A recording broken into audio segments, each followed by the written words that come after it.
આજે તો મારા સાસુમાએ બધું કામ બતાવી દીધું છે. સરસ. જય શ્રી કૃષ્ણ. જય શ્રી કૃષ્ણ. બેસો. રાધા આંટી છે ઘરે? ના, એ તો મંદિરે ગયા છે. તમે કોણ? હું ઓળખી નહીં. તમે કદાચ નહીં ઓળખો મને, પણ હું એમને સારી રીતે ઓળખું છું. રાધા આંટી મને ઓળખે છે. તમે આદિત્યભાઈના વાઈફ છો ને? હા. હા, આદિત્યભાઈ પણ મને ઓળખે છે. ઓકે. આદિભાઈ ઘરે છે? હા, એ ઘરે છે. બોલાવું 1 મિનિટ. આદિ, આદિ. ઘર સરસ છે તમારું. Thank you. કેમ છો? તું અહીંયા શું કરે? હા? એડ્રેસ કોને આપ્યું? આ જુઓ આદિભાઈ, વાત સાંભળો મારી. અરે મારે કઈ વાત નથી સાંભળવી. આ ઘરમાં કોને ઘૂસવા દીધા તમને? હે? અને કોણ છે આ? એ મારી વાઈફ છે. અમે તો મળવા આવ્યા હતા. કોને? ઈ- એ નથી રહ્યા હવે. હા જા. હા સાંભળી તું? શું બોલો નીકળો. છો? હમણાં તો એમને કહ્યું કે મંદિરે ગયા છે. હા, અને તમે આમ કેમ વાત કરો છો? હા, લોકો સાથે આમ જ વાત કરાય. શું કામ આવ્યો અહીંયા? હા? આદિત્યભાઈ, મેં તમને કહ્યું હતું ને કે મારે બસ આંટીને એકવાર મળવું છે. બસ એમના આશીર્વાદ લેવા. એમને નથી મળવું. મેં વાત કરી હતી એમની સાથે અને કહ્યું પણ હતું કે રોનક મળ્યો હતો. ચોખ્ખા શબ્દોમાં કહી દીધું કે નકામાને કહી દેજે ક્યારે મને મળવા ન આવે અને વાત કરવા પણ ન આવે. શું બકવાસ કરો છો? આંટી આવું બોલે જ નહીં. હા, તમને ભારે ખબર. તમે રહ્યા છો આંટી યારે? હે? વાત કરો છો. આ કોઈ માણસને ગમતું ન હોય છતાં એના ઘરમાં ઘૂસી જવાનું. તે દિવસે રસ્તામાં મેં એડ્રેસ આપ્યું હતું? નહીં ને? નહોતું જ આપ્યું.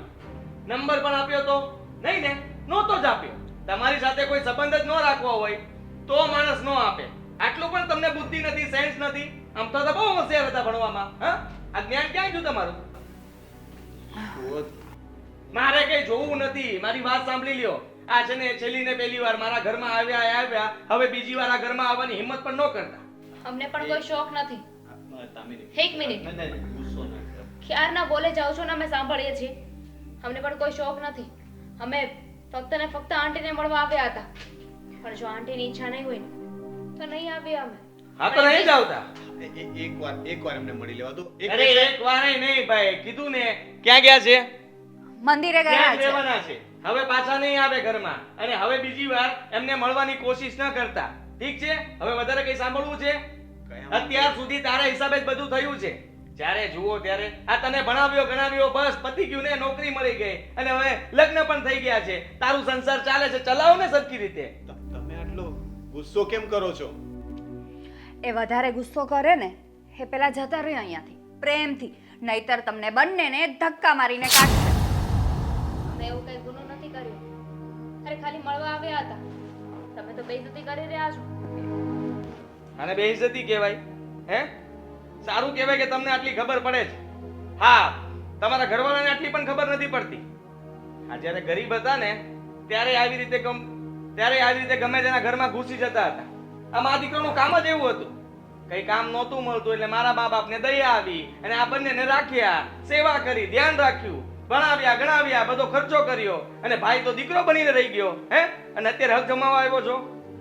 હક જોતો છે? હે? જા કાગળિયા હતી અંદરથી જા. ના, ભાઈ. સહી જોતી છે મમ્મીની. કરાવી દઉં ને સહી? અમે ચાલ્યા જશું. તમે ગુસ્સે ન થાઓ. અમે તમને ડિસ્ટર્બ કરવા નતા આવ્યા. અમે તો બસ અમારી ખુશી શેર કરવા ને આંટીને મળવા આવ્યા હતા. મારી વાત સાંભળતો જાય એકવાર. આ છેલ્લી વાર તે છે ને મારા ઘરમાં આવવાની હિંમત કરી છે. હવે પછી ક્યારે આ ઘરમાં આંટીને મળવા પણ ન આવતો. જો એવું કર્યું છે ને તો એનું પરિણામ સારું નહીં આવે. અને મને તારી લાલચ દેખાઈ રહી છે. તું કઈ બીજું વિચારીને આ ઘરમાં ઘૂસવા માંગે છે. ના, પણ હું એવું કોઈ દિવસ નહીં થવા દઉં. એવું કઈ ઘણા વર્ષોથી તું અહીંયા જતો રહ્યો છે ને, શાંતિથી અમે લોકો રહીએ છીએ. મને મારી મમ્મીનો પ્રેમ મળે છે. એ પ્રેમ એમને રહેવા દેવો છે. મારે પ્રેમ એમનો વેચવો નથી. અને તારે બહુ પ્રેમ જોતો હોય ને તો આ વૃદ્ધાશ્રમમાં જતો રહે. ત્યાં ઘણા બધા ગઢિયા હશે. એમના પગ પકડીશ ને તો પણ આશીર્વાદ આપશે. અહીંયા આશીર્વાદ લેવા આવવાની જરૂર નથી. બહુ ખબર છે મોટો માણસ બની ગયો છે. જા નીકળ. રોનક, ચાલો. હા, ખાલી એટલું તો કહી દો કે આંટી કયા મંદિરે હશે. આખા શહેરમાં ઘણા મંદિર છે. બધા મંદિરે આંટા મારી આવો. મળે તો ઠીક છે. જા. હા, જાઓ હવે. હા પાણી નહોતું પાયું ને? ના, સારું કર્યું. પાણી બગાડે.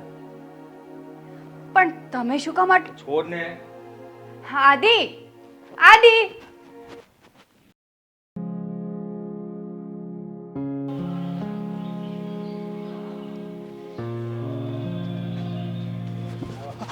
અરે અરે આંટી,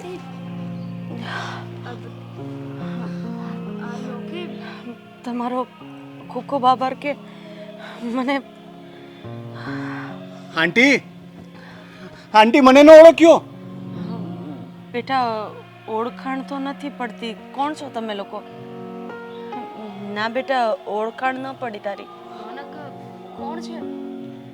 આંટી, હું રોનક, તમારે ત્યાં મીનાબેન કામ કરતા હતા એમનો દીકરો. અરે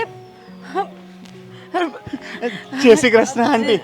રોનક, જય શ્રી કૃષ્ણ. આ મારી વાઈફ દામિની. કેટલો મોટો થઈ ગયો બેટા તું. તને યાદ છે હું તને મારા હાથે કોળિયા ખવડાવતી અને મને તો વિશ્વાસ નથી આવતો. હું કહેતો હતો ને, મને દીકરાની જેમ રાખતા હતા. આદિત્ય અને રોનક વચ્ચે એમણે ક્યારેય ફરક નથી કર્યો. હતો તો હું એક કામવાળીનો દીકરો, પણ આવું તો કેમ બોલે છે બેટા? અરે જેમ મેં આદિત્યને પ્રેમ કર્યો છે ને એવી જ રીતના તને પણ પ્રેમ કર્યો છે. અરે લાડકોડથી મેં બંનેને ઉછેરીને મોટા કર્યા છે. પણ કેટલો મોટો થઈ ગયો છે. ક્યાં હતો બેટા તું અત્યાર સુધી? આંટી તમારા વિશે મેં બહુ વાતો સાંભળી છે. અત્યાર સુધીનો એક પણ દિવસ એવો નહીં હોય જ્યાં રોનકે તમને યાદ નહીં કર્યા હોય. એક વાર તો દિવસમાં યાદ કરે જ. ખરેખર ભગવાન નથી એવું તો નથી જ બેટા. જ્યારે માણસ સંજોગોથી, સમાજથી, પોતાનાઓથી હારી જાય ને ત્યારે ભગવાન બ્રહ્માસ્ત્ર મોકલી જ દે છે. મારા ભગવાન તો તમે જ છો. કારણ કે મારા પપ્પાના ગયા પછી મારા મમ્મી પણ સમય અને સંજોગોથી હારી ગયા હતા. તમને ખબર છે, મને ત્યારે તો ન ખબર પડતી, પણ મોટા થયા પછી એમણે વાત કરી હતી કે તમારે ત્યાં કામ પર લાગ્યા ને એ પહેલાં એમણે એકવાર તો મરવાની કોશિશ કરી હતી. રેલવેના પાટા પર જઈને બેસી ગયા હતા. કોઈ ભલા માણસે એમનો જીવ બચાવ્યો. અને બીજા ભગવાન તમે કે જેમણે એમને ફક્ત કામ જ નહીં, એક પરિવારના સભ્ય તરીકે માન પણ આપ્યું અને અમારી દરેક જરૂરિયાત તમે પૂરી કરી છે. તમે અને અંકલે અમારી બહુ મદદ કરી છે. હું એ ક્યારેય નહીં ભૂલી શકું. આ શું કરે છે બેટા? બેટા તારા અંકલ તો હવે આ દુનિયામાં નથી રહ્યા, પણ